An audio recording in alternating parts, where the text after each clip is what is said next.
The studio lights were hot that morning, pouring down from above like an interrogation lamp rather than a friendly glow for daytime television.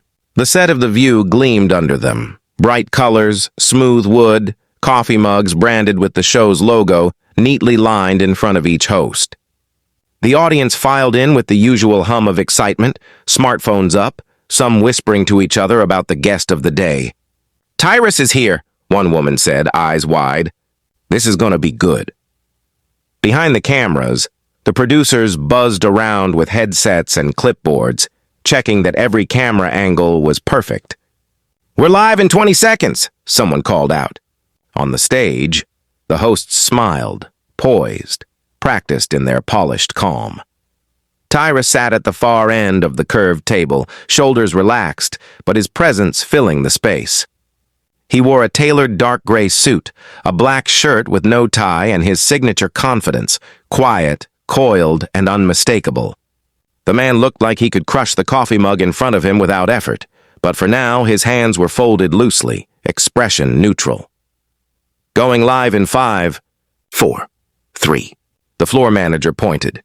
The theme music hit, the applause sign lit up, and the show began. "Good morning, everyone." Joy Behar opened cheerfully, voice lilting, smile wide. "We've got quite a lineup today, and one very outspoken guest joining us. You know him from Fox News, from wrestling, from his best-selling book, Just Tyrus. Please welcome Tyrus." The audience clapped loudly, though a few cheers carried a nervous edge. Tyrus smiled slightly, nodded to the crowd, and gave a small wave. Joy leaned forward, cue card in hand. "So Tyrus, thanks for being here. You've been making headlines lately with your, how shall we say, blunt opinions about the media, politics, and the culture wars." Tyrus gave a little shrug. "Yeah, I've noticed." The audience laughed lightly. Joy continued. "Now, you've been saying some pretty strong things about talk shows like ours, that we avoid hard truths and chase applause instead of honesty." She smirked. "You're not talking about us, are you?" The laughter in the audience was meant to diffuse tension, but everyone could feel it. The spark. Tyrus tilted his head, meeting her eyes. "Actually, Joy, I am." The laughter died immediately. The audience shifted. Whispering began in the back rows. One of the other hosts blinked, startled. Joy froze for a split second before regaining her smile. "Oh, really?" she said, voice syrupy. "Care to explain that?" Tyrus leaned forward, elbows on the table.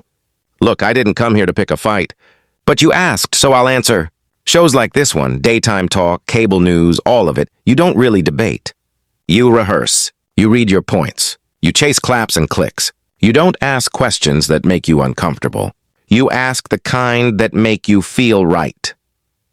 The room went still except for the faint hum of cameras and the faint murmurs of an audience unsure if they were supposed to clap or not. Joy raised an eyebrow. "That's a bold statement. I think we ask plenty of tough questions." "You ask the kind of questions that already have the answers built in," Tyrus said calmly. "That's not conversation, that's theater. And I'm just saying, if you're going to call yourself a voice for people, you've got to listen to more than one echo."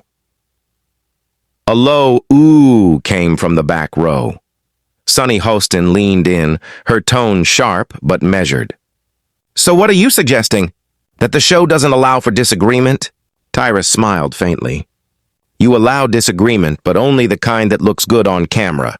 You know what happens when someone comes here with a real opinion that doesn't fit the narrative? You cut to commercial." There were gasps this time. Even the crew seemed to hesitate before moving. Joy laughed, a little too loudly. "You sound like a conspiracy theorist now, Tyrus. Nobody's out to censor you." Tyrus didn't blink. "I never said you were censoring me. I'm saying you're curating your comfort. There's a difference." The air in the studio felt charged. Viewers at home could feel it too. The casual banter of a daytime show had transformed into something else, something brittle, almost dangerous. Whoopi Goldberg, who had been quiet until now, finally spoke, her tone cool but authoritative. "Listen, Tyrus, I think what Joy's trying to say is, we give people a platform to speak, and that includes you. You're speaking your truth right now, aren't you?" Tyrus nodded slowly. "Yeah, and I appreciate that. But let's not pretend that platform's equal for everyone. You invite guests, sure. But when someone doesn't fit your moral story, you frame them as a problem, not a perspective. It's not a discussion. It's a performance. The audience murmured again. One host fidgeted with her note cards. Another sipped coffee just to avoid meeting his eyes. Joy crossed her arms. So you think we're what, fake? Hypocritical? I think, Tyrus said evenly. You're smart people who've gotten too comfortable being applauded for being right instead of being challenged to be better. That line landed like a hammer. The crowd reacted. Some clapped, some booed, some just stared. The sound tech nearly missed a cue. Joy tried to interject. We're here to entertain and inform. And that's the problem, Tyrus interrupted, voice steady but firm. You can't serve two masters. You can't chase ratings and truth at the same time. One of them's always going to lose. The clip hit the internet before the studio lights even cooled.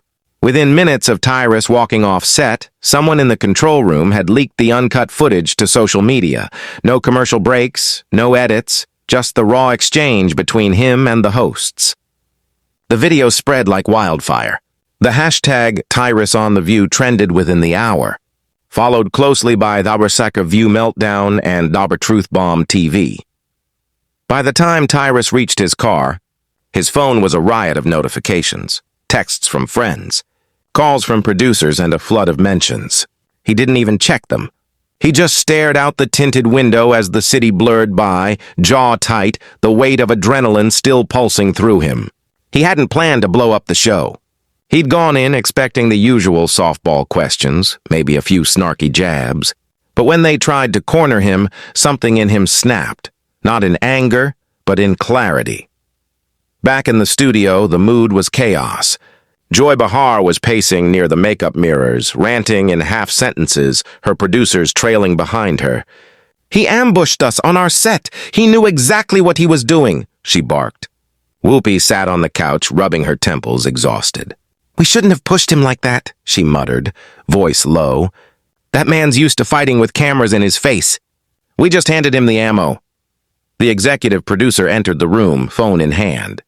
It's everywhere already, she said grimly.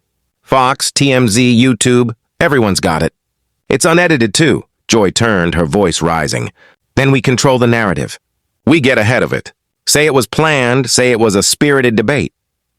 The producer shook her head. It's too late. People aren't buying PR spin anymore. They're calling it the most honest moment this show's had in years. Joy froze. Honest moment? Yeah, the producer said with a nervous laugh. You're trending next to him, Joy. People are saying he exposed you. Joy's eyes narrowed. Oh, I'll show them exposed. Meanwhile, Tyrus was sitting in the back of a black SUV outside his hotel. His phone kept buzzing, but the noise didn't reach him. He sat still, hands clasped, thinking about the faces at the table, the forced smiles, the nervous glances, the way the cameras lingered on him when he stopped smiling. He hadn't gone there to humiliate anyone, but he knew exactly how it looked now. His driver turned slightly. Crazy morning, huh? Tyrus gave a faint chuckle. Yeah, you could say that. Upstairs, in his suite, his publicist, Damon, was already waiting. Laptop open, phone on speaker. We've got everyone calling, Damon said. Podcasts, news outlets, cable channels, they all want your statement. You've gone viral, man. I didn't say anything I didn't mean, Tyrus said, loosening his jacket and sitting down. I just told the truth. That's exactly the problem, Damon muttered. The truth doesn't trend unless it's controversial. You didn't just tell the truth. You called out the most watched talk show in America on their own turf. They're gonna come after you for this. Tyrus leaned back, unbothered. Let them. They've had a free run for years. Maybe it's time somebody made them squirm. Down at the network's headquarters, meetings were already underway. Executives huddled around monitors, playing the clip on repeat. One producer pointed out the moment Joy's smile faded. Another noted the silence after Tyrus's line about comfort masquerading as truth. That silence was what hit hardest. It wasn't shouting. It wasn't chaos. It was stillness. It felt real. An older exec sighed. You can't fake that kind of moment. He didn't destroy the show. He exposed it. The others looked uneasy. We can't let him control the message, one of them said. Put out a statement. Call it a passionate exchange. Thank him for his views. But damage control couldn't stop what had already started.